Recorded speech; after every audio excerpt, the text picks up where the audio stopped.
નમસ્કાર વિદ્યાર્થી મિત્રો, ધોરણ 4 વિષય ગુજરાતી અને પાઠ 3નો આગળનો ટોપિક છે આપણો પેજ નંબર 51 પર. દરેક વિદ્યાર્થીનું અહીંયા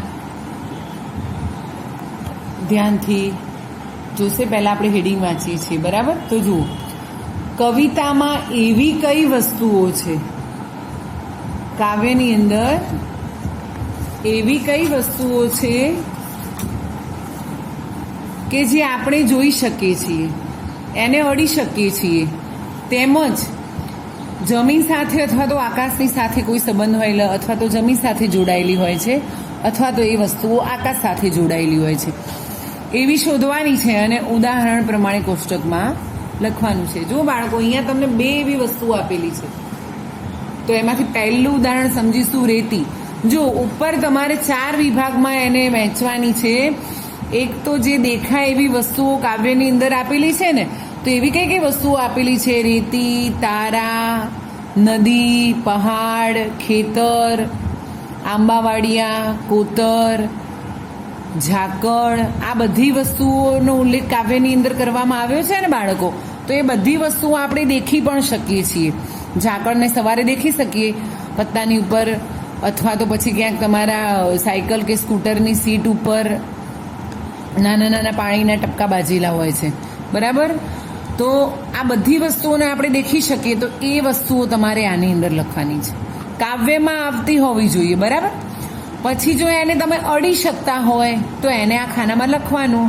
તમે એને ના અડી શકતા હોય તો ડેશ કરવાનું છે. જો એ વસ્તુ જમીન સાથે સંકળાયેલી હોય તો લખવાનું, ના સંકળાયેલી હોય તો ડેશ કરવાનું છે. અને જો આકાશ સાથે સંકળાયેલી હોય તો લખવાનું છે, ના હોય તો ડેશ કરવાનું. જો અહીંયા એક ઉદાહરણ જુઓ, રેતી. તો બાળકો, આપણે રેતીને અડી શકીએ છીએ? હા, રેતીમાં આપણે રમીએ છીએ, ઘર મંદિર બનાવીએ છીએ, બરાબર? તો જો અહીંયા રેતી લખ્યું છે. રેતીનો જમીન સાથે સંબંધ છે? હા, રેતી જમીન ઉપર જ પથરાયેલી હોય ને, તો રેતી લખ્યું. અને આકાશ સાથે સંબંધ છે? ના, આકાશમાં કંઈ તમને રેતીના ઢગલા દેખાય છે? નથી દેખાતા ને, નથી સંબંધ, તો અહીંયા ડેશ કરવાનું. ચલો, બીજું ઉદાહરણ પણ તમને આપેલું છે, તારા. તો તારા દેખાય છે ને? હા, આપણે દેખાતી વસ્તુઓ જ આની અંદર લખવાની છે. તારાને અડી શકીએ આપણે? ના અડી શકીએ ને, તો ઉપર ક્યાંય આકાશમાં બ્રહ્માંડમાં હોય, આપણે એને અડી શકતા નથી, તો એ ખાનામાં ડેશ. જમીન ઉપર હોય તારા, બાળકો તમે જમીન ઉપર ટમટમતા જોયા ક્યારે? ના, તો એની અંદર ડેશ. અને આકાશમાં હોય, હા, રાત્રે આપણે જોઈએ તો આપણને આકાશમાં તારા દેખાય છે ને, તો એની અંદર તારા. ચલો, હવે એવું આપણે એક વાક્ય લખીશું, વાદળ. વાદળ. વાદળને બાળકો આપણે દેખી શકીએ છીએ ને, એટલે આપણે અહીંયા એ લીધું છે. ચલો, એને અડી શકાય છે? હા, વાદળને આપણે અડી શકીએ. કેવી રીતે? તો જુઓ બાળકો, વાદળને આપણે અડી શકીએ છીએ. એમ હાથેથી નથી અડી શકતા, પણ તમે ઘણી વખત કોઈ હિલ સ્ટેશન એટલે કે ફરવાની જગ્યાએ જાઓ ને, બરાબર, તો ત્યાં ઊંચા પર્વત પર કે એમ તમે ઘણી વખત ચઢાણ કરો ને, તો ત્યાં વાદળને તમે એવી જગ્યાએ અડી શકો છો. તો આપણે એને અડી શકીએ છીએ ખરા, માટે આપણે એને અડી શકીએ એના ખાનામાં લખ્યું છે. ચલો, વાદળનો જમીન સાથે સંબંધ છે? જમીન ઉપર હોય વાદળો? ના હોય, તો ચલો એ ખાનામાં ડેશ કરી દો. અને આકાશમાં હોય? હા, વાદળો આપણને આકાશમાં જ દેખાય છે ને, તો એ ખાનામાં વાદળ લખી દો. ચલો, હવે કાવ્યમાં બીજું એવું વસ્તુ આવે છે, ખેતર. તો ચાલો બાળકો, ખેતર દેખાય છે? હા, આપણે ખેતરને જોઈ શકીએ છીએ ને. ચલો, એને અડી શકાય? હા, ખેતર ઉપર, ખેતરમાં ચાલી શકાય, એમાં ઉગેલા પાકને આપણે અડી શકીએ, એની જમીનને અડી શકીએ છીએ ને, તો અડી શકાય, તો એ ખાનામાં ખેતર લખી દો. ચલો બાળકો, એને જમીન સાથે સંબંધ છે? હા, ખેતર તો જમીન ઉપર જ હોય ને, બરોબર? ખેતર એટલે જ જમીન, જમીનનો અમુક એવો ભાગ કે જેને ચારે ફરતે વાડ કરી અને અંદર પાક ઉગાડવામાં આવે છે, એને આપણે ખેતર કહીએ છીએ. તો એનો જમીન સાથે સંબંધ હોય ને, તો ચલો એ ખાનામાં પણ ખેતર લખી દો. ચલો, આકાશ સાથે સંબંધ હોય બાળકો? ના, આકાશમાં તમે ખેતર જોયું ના હોય ને, તો ચલો એમાં ડેશ કરી દો. તમારે બાળકો અહીંયા સમજી વિચારી અને ખૂબ સમજણપૂર્વક જવાબ લખવાના છે, બરાબર? તમારે એક એક વસ્તુ જે ખાનાની અંદર લખવાની હોય એનું હેડિંગ વાંચવાનું છે અને એને અનુરૂપ છે કે નહીં પહેલાં એ વસ્તુ વિચારવાની છે, ત્યારબાદ એની અંદર તમારે લખવાનું છે. ચલો હવે આપણે લખીશું આંબાવાડિયું. બાળકો, આંબાવાડિયું એટલે મોટી એવી જગ્યા કે જ્યાં ફળો અથવા તો ફૂલોની ને એની ખેતી થતી હોય ને, એવું મોટી વાડી જેવું હોય. બરોબર. આંબાવાડી એવું જરૂરી નથી કે એની અંદર એકલા આંબા એટલે કે એકલી કેરીના જ ઝાડ હોય. બરાબર. ચલો હવે એને અડી શકાય? હા, એ પણ ખેતરની જેમ જ હોય, મોટી ખુલ્લી જગ્યા વાડી જેવું હોય ને એની અંદર બધું ઉગાડેલું હોય, તો એને આપણે અડી શકીએ છીએ. તો આંબાવાડિયું લખી દો. ચલો હવે તમને ખબર પડી જવી જોઈએ બાળકો.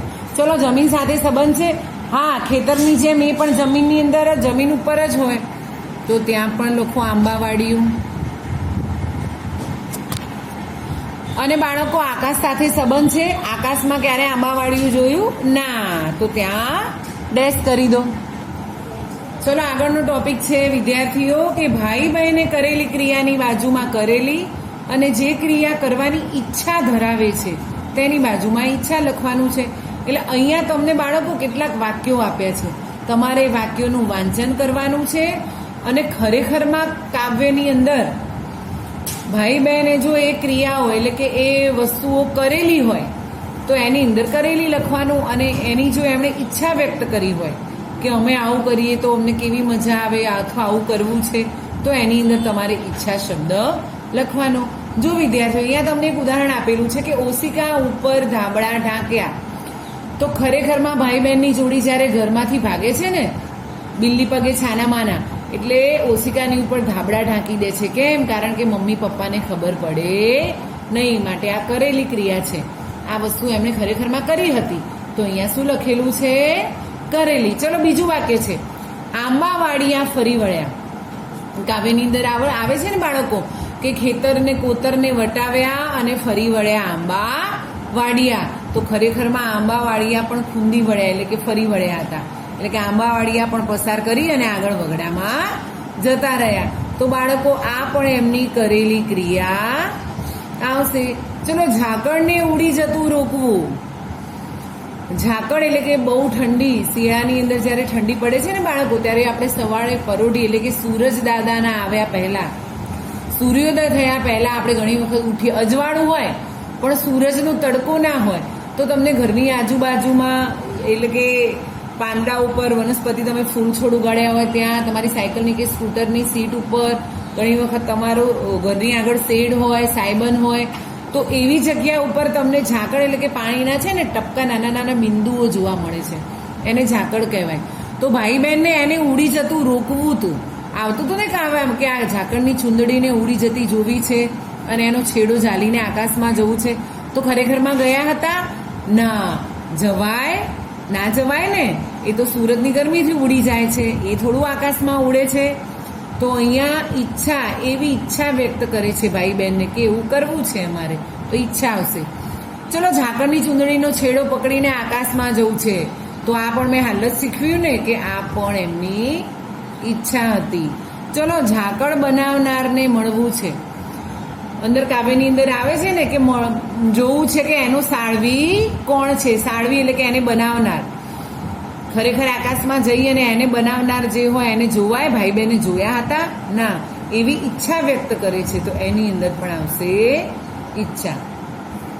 ઘરની બહારના વાતાવરણની એટલે કે હવાની મજા માણી. તો એમણે મજા માણી બંધ ઘરની અંદર કરતાં ખુલ્લી હવામાં, ઠંડો ઠંડો પવન, વાયરો વાતો હતો અને ચારે બાજુ ખેતરો, કુદરતી વાતાવરણની મજા માણી હતી ને. હા, તો એ એમની કરેલી ક્રિયા હશે. ચલો શંખલા અને છીપલા વીણીને વાદળમાં વેરવા છે. એમને શું કરવું હતું કે શંખલા અને છીપલા વીણીને વાદળમાં વેરવા હતા ને ઉપર આકાશમાંથી તારા લાવીને જમીન પર ખંખેરવા હતા.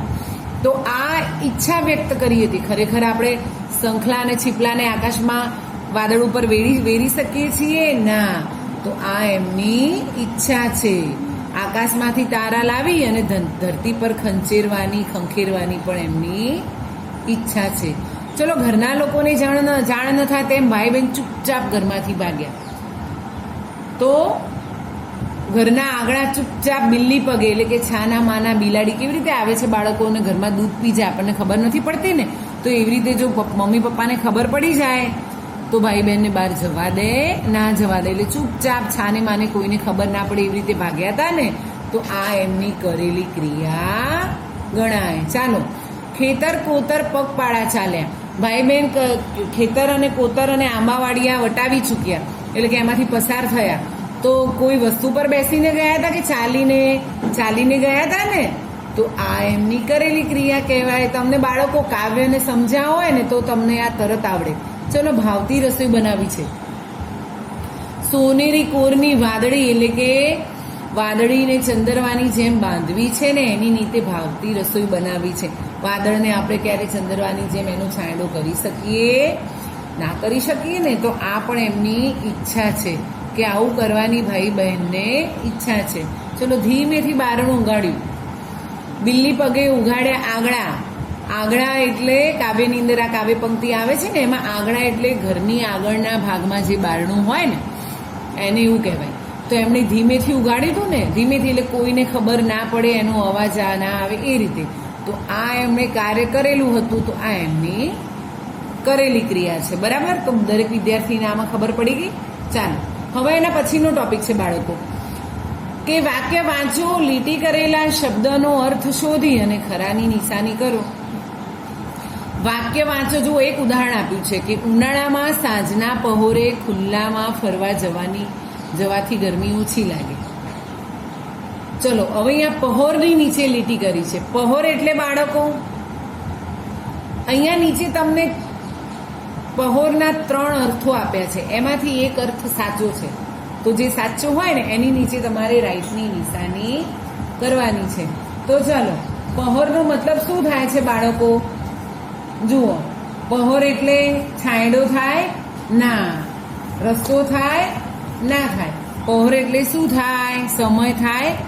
હા, પહોર એટલે સમય. તો સમયની નીચે રાઈટની નિશાની કરી દેવાની છે. બરાબર?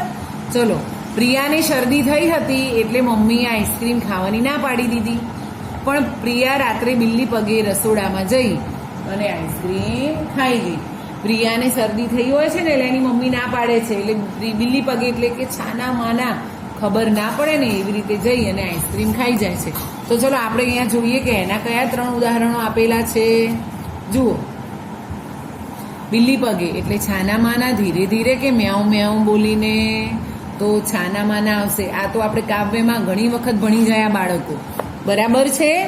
ચાલો, નદીનું વહેણ એટલું ઝડપી હતું કે હોડીને કિનારે લાવવી મુશ્કેલ થઈ પડી. નદીનું વહેણ બાળકો, નદીનું વહેણ એટલે કે નદી જે દિશામાં વહેતી હોય, નદીનું પાણી જે દિશામાં જતું હોય ને એને એનું વહેણ એટલે કે પાણી જાય છે એનો પ્રવાહ. બરાબર? એવી રીતે ઓળખીએ. તો ચલો, આમાંનો એક અહીંયા નીચે છે. તો વહેણ એટલે જોરદાર? ના. પ્રવાહ? હા. દિશા? ના, દિશા ના થાય, પ્રવાહ થાય. વહેણ એટલે પાણીનો પ્રવાહ. ચલો, મમ્મીની સાડી વચ્ચેથી સારી છે પરંતુ એની કોર ઘસાઈ ગઈ છે. બાળકો, અહીંયા કોર એટલે વચ્ચેનો ભાગ? ના.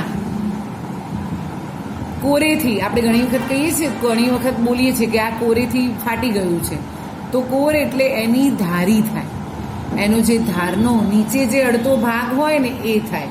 છેડો પણ ન થાય બાળકો, એમ કે સાડીનો તો છેડો ઉપરનો ભાગ પણ આવે, આપણે એને ખોસાઈએ, પાલવનો પણ છેડો કહેવાય. પણ સાડી ક્યાંથી ઘસાય? ધારીના ભાગમાં, કે જે વસ્તુ નીચે અડે છે ને એટલે એની ધાર કહેવાય. બરાબર છે? ચલો, હવે એના પછીનો ટોપિક છે બાળકો, તો વાક્યો વાંચો, ખરું કે ખોટું કરો અને ખોટું હોય તો સુધારીને લખો. ચલો, અહીંયા છે ને આપણે વાક્યોનું બાળકો વાંચન કરીશું અને ખરું ખોટું લખીશું.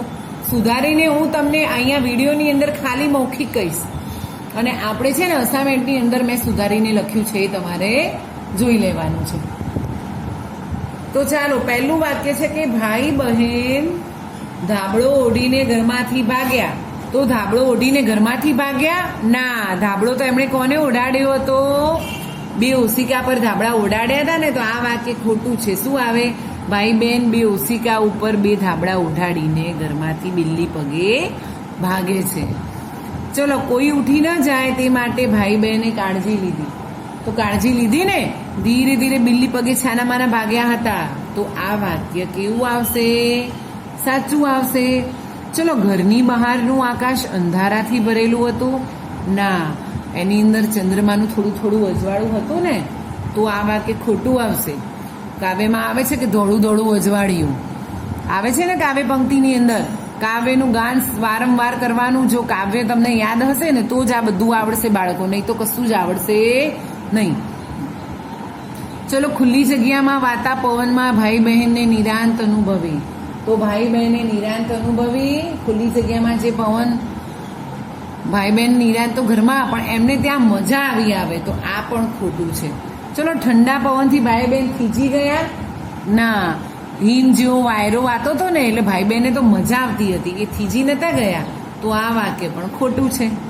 ચલો ખુલ્લી જગ્યામાં પહોંચ્યા તેથી ભાઈ બહેનને હવે પોતાનું ઘર ગમતું નથી. હા, એમને ઘરે જવાની ઈચ્છા નથી થતી. આવું મોકળું એટલે કે ખુલ્લું મેદાન મળે તો પછી નાનકડા ઘરમાં કોઈને ગમે નહીં ને. તો આ વાક્ય સાચું છે. ચલો ખેતર વટાવતા ભાઈ બહેન ડરી ગયા? ના, ભાઈ બહેને તો ખેતર પણ વટાવ્યા, કોતર પણ વટાવ્યા અને આંબાવાડિયા વટાવી અને વગડામાં નદીઓના વહેણની જોડે જોડે પણ જવા લાગ્યા. તો ડરી નતા ગયા. આ વાક્ય ખોટું છે. ચલો ઝાકળને પકડી રાખવાની ભાઈ બહેનને ઈચ્છા છે? હા, ઝાકળને પકડી અને એને આકાશમાં જવું છે અને એનું બનાવનાર કોણ છે જોવું છે. આવે છે ને કાવ્યમાં એવું. તો આ વાક્ય સાચું છે. ચલો ભાઈ બહેનને ઝાકળના બનાવનાર વિશે જાણવું છે? હા, એમને જોવું છે કે એનો સાળવી એટલે કે એને બનાવનાર કોણ છે, એને ઘડનાર કોણ છે. તો આ વાક્ય પણ સાચું છે. ચલો તારા અને શંખલાની જગ્યા બદલવી છે? હા, શંખલા અને છીપલાને વાદળ ઉપર વેરવા છે અને ઉપરથી તારા લાવીને ધરતી પર ખંચેરવા છે ને. તો આ વાક્ય પણ સાચું છે. બરાબર. ચાલો વિદ્યાર્થીઓ, હવે એની નીચે શું છે? વાક્ય વાંચો અને સાચું ક્લુ છે કે કલ્પના કરી છે એ તમારે અંદર લખવાનું છે. તો ચલો, ખૂબ ઠંડો પવન વાય છે. તો ઠંડો ઠંડો હિમ જેવો પવન વાયતો હતો. ઠંડો હિમ જેવો વાયરો વાય છે એવું આવે છે ને કાવ્યમાં. તો આ વાક્ય કેવું કહેવાય? સાચું ક્લુ. બાળકો ખરા ખોટા જ છે આ, પણ એને અલગ રીતે લખવાની છે કે જો સાચું હોય તો સાચું લખવાનું ને એની કલ્પના કરી હોય તો એની કલ્પના લખવાની. જો અહીંયા આગળ બીજા નંબરમાં તમને ઉદાહરણમાં જવાબ સાથે આપેલું છે કે ઊંચા આકાશમાંથી તારા નીચે લાવવા છે. તો આની કલ્પના કરી હતી ને બાળકો કે આકાશમાંથી તારા લાવીને ધરતી પર ખંખેરવા છે. તો એવી બાળકોએ કલ્પના કરી હતી ભાઈ બહેને. તો અહીંયા કલ્પના લખેલું છે ને. બરાબર. ચલો હવે એની નીચે 3 નંબરમાં અજવાળી રાતે ખેતર ફરવા છે. તો અજવાળી રાતમાં એમને ખેતર ફરવા હતા. બરોબર. તો આની પણ ભાઈ બહેન શું કરે છે? કલ્પના કરે છે. ચલો ખુલ્લી હવામાં ફરવાનો આનંદ આવે છે. આવે છે? હા. તો આ વાક્ય કેવું છે? સાચું ક્લુ છે.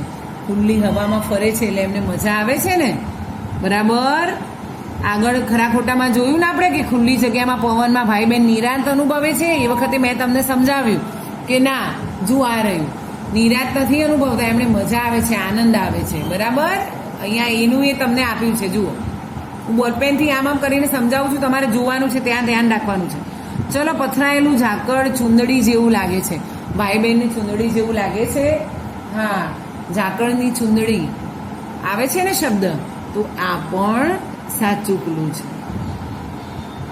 ચલો ભાઈ બહેન ભાગ્યા તે મા બાપને ખબર નથી ખબર. કેમ? કારણ કે એ લોકોએ શું કર્યું છે કે ઓશિકા ઉપર ધાબળા ઉડાડીને ચૂપચાપ બિલ્લી પગે ભાગ્યા છે. મમ્મી પપ્પા તો સૂઈ ગયા છે.